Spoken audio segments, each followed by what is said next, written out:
Hey, what's good, people? I wanted to try to get this video up real quick. It's about 4:30 right now, and give folks an opportunity to possibly respond to some of what I'm sharing. Yesterday at our weekly food giveaway, there were about twice as many people who showed up for food as we normally serve on a weekly basis. You know, we hit 40, maybe sometimes 50, but usually around 40 people. And yesterday we had almost 90 people who showed up.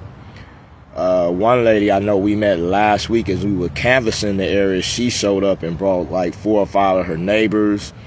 But other people I'm suspecting showed up because of the pending situation with the shortage on SNAP benefits come Saturday.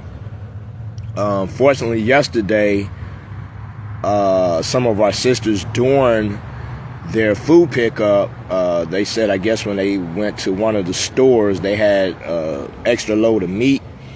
So we had extra meat. And yesterday was the monthly edition of the downtown Crenshaw produce bags. And they normally come prepared to serve about 100 people. So we were able to meet our need yesterday, and moving forward, we will be looking for ways to meet what we expect to be an increase of people showing up for food. And we do ours on Sundays. Tuesdays, there's one by Community Build. And then Wednesdays, there's also a food giveaway on the east side of the park on Lemert Boulevard. Our Sunday food giveaway, we start passing out tickets at 9 a.m. and then we call the numbers at 11. And I think the food giveaways on Tuesdays and Wednesdays, they both also start at 10 a.m. So that is what we have available in the village right now. But like with most of the issues that we have, you know, I encourage us to not just look at how we will respond as individuals. So in this food crisis, just looking how you're going to respond for you and your family. Or I've even seen people suggest, you know, how they're going to respond, get out here and do certain things. But I would like to point out that our current DA, district attorney, he ran on a lot of fabricated issues that they were calling smash and grabs, and he made a strong statement that, you know, he was going to prosecute folks who get out and smash and grab a loot to the fullest. So we have to know that this situation, one of the things that I said would very likely happen to create a situation so they could justify locking people up, but we have to know they are also anticipating folks getting out,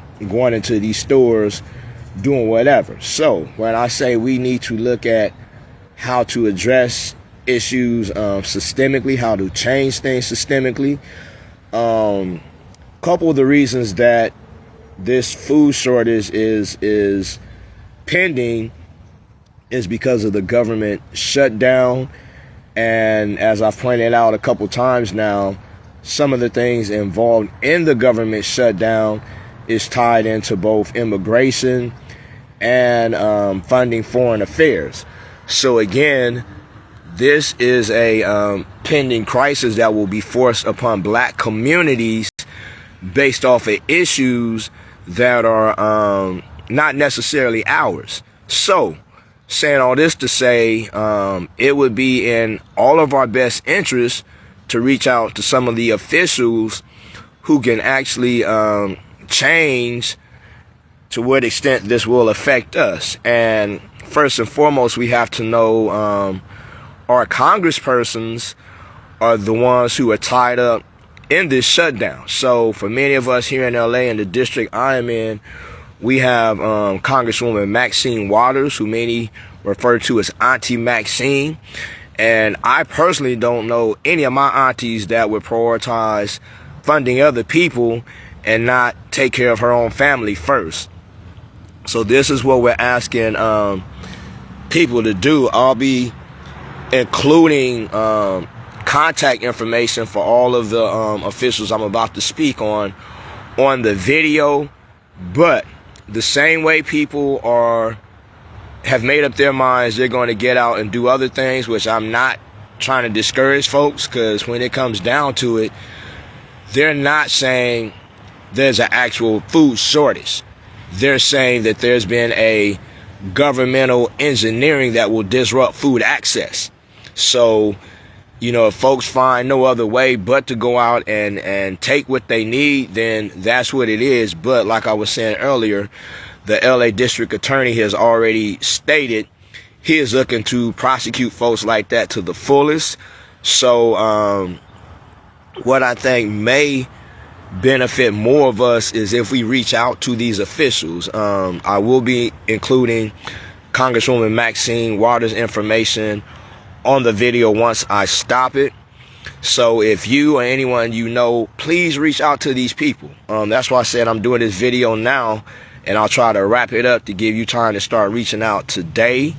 Contact your congressperson. You might not be in the same district I'm in, but you could, you know, do a quick Google search and find out. Just basically might have to put in your address or some cross streets, and it'll let you know which district you were in and which congressperson is for that district, and you can reach out to them. Also, last week our brother Zeno attended the LA County Board of Supervisors meeting, and they did bring up the issue of pending cuts to the SNAP program. They did share, however, the county is prepared to pay out at least 10 days worth of benefits to people when your payout day comes. So at the very least, you should get at least 10 days, however they prorate it. You could probably just divide whatever you get monthly by 30, and that is what you'll get per day. So you'll get that times 10.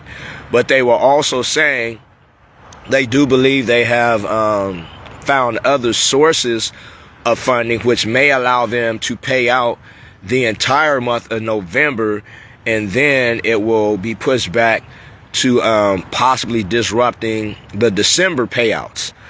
One thing I did notice in that discussion they had last week, they were saying they have identified a source of funding to pay out to food banks. Now, my concern with food banks is that, you know, when money goes to these organizations and nonprofits, quite often a chunk of it is taken to pay administrative fees, whereas were they to redirect that straight to folks' SNAP benefits, then people would get more of a benefit from them funds as opposed to giving it to a nonprofit first. One example was back in 2020, I think around the end of 2020, when folks were forced to stay home and they were talking about rent relief. The county, again, at that point, I don't remember if it was 10 million or 20 million, they decided to put into the rental situation. But again, instead of sending directly to renters to pay their rent, they instead gave it to different nonprofits to help with the eviction process.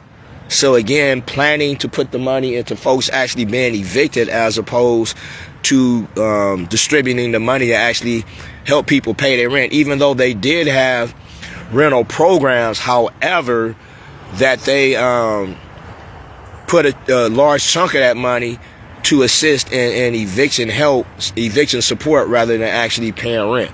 Again, this is what I think directing the current funding into food banks as opposed to putting into people's SNAP benefits, again, will not necessarily help people as much as it could. But that's another area where folks need to show up. The LA County Board of Supervisors meeting will happen tomorrow. I think it starts at 9:30. Usually they don't get to any agenda items until about 10. So, you know, your presence is needed. I think I have the information to include the number you can call in to the board meeting if you cannot make it downtown. But this, again, is where your presence will be needed, y'all. In addition to whatever other ways you're looking at overcoming this manufactured food crisis, you know, most definitely reaching out to the county board of supervisors will be needed, because we just saw last month and the month before they were able to find funding to respond to the ice raid crisis that they declared. So we know this food emergency will most definitely need a return on the tax dollars, you know, we are spending. So that is another government body you will need to reach out to. And then lastly is the LA County, the LA City Council meetings. Those also happen on Tuesdays, Wednesdays, and Fridays at 10 a.m. Again, you'll need to look up and see who your city council person is. You can put your address, you can put cross streets that are closest to you in a Google search and ask who is your city council member if you do not know, but also reaching out to them and demand they have a similar response that they had to the ice raid crisis when the mayor started awarding cash cards with hundreds of dollars on them for people. So again, this is a crisis that has been forced on the black community that is not necessarily something the black community is dealing with. But because the Democrats are holding the position and insist on funding a lot of these immigration issues and other foreign aid that is attached to this shutdown, we need to demand that our black representatives respond differently and prioritize our interests over the interests of others. And if they fail to respond accordingly on this, y'all, you know, next week they're asking you to vote yes on Prop 50. If they can't, you know, respond yes to addressing your needs, it would be insanity to support them next week and also next year as we go into the midterms. But I'm going to shut it down now so I can include the information. Like I said, some of these calls you can start making today. Congresswoman Maxine Waters, she is directly involved in the stalemate in these negotiations that have led to the shutdown. Demand she and the rest of the Congressional Black Caucus prioritize black people and stop championing everybody else before us. It will also include information where you can reach the LA County Board of Supervisors. For many of us in LA, our supervisor is Holly Mitchell. And then we'll also include information on contacting your city council person. Just real quick, I'll check and see if there's any questions on here. I Am Young Energy says, what's up, brother? What's up, Black at you, man? What's good with you? How you been? Carolyn J. Essex, who is running for a assembly seat in Long Beach, is saying, hey. Who else is on here? Our sister Tenacity, DJ Tenacity, giving us the prayer hands back at you. D-Baby giving us a thumbs up. How you doing, sis? And Boosie Barbecue giving us the salute. Those of you that can, you know, pay for food, I would most definitely suggest y'all reach out to Brother Boosie or find where he's at. One of the best chefs in our area. But again, I know a lot of folks are looking at how they're going to respond to this crisis. We even had some very intelligent suggestions of starting to grow our own food. How fast can food be grown within the time that it'll be needed? But if you do have the land and space to do so, please do so. Because between both parties right now, y'all, it's not looking good for us. So however you can respond to this, do that. But if you can do what I'm suggesting as far as reaching out to these officials and have them change what may potentially happen detrimental to us, to favor us, you know, if more of us commit to that, they can do that. So now is the time to raise your voice. Brother Boosie said, man, I'm humble and ready to be of service. I appreciate you as always. But yeah, y'all, make these calls. I'm going to shut up and shut it down now so you can see the numbers to call. Call them.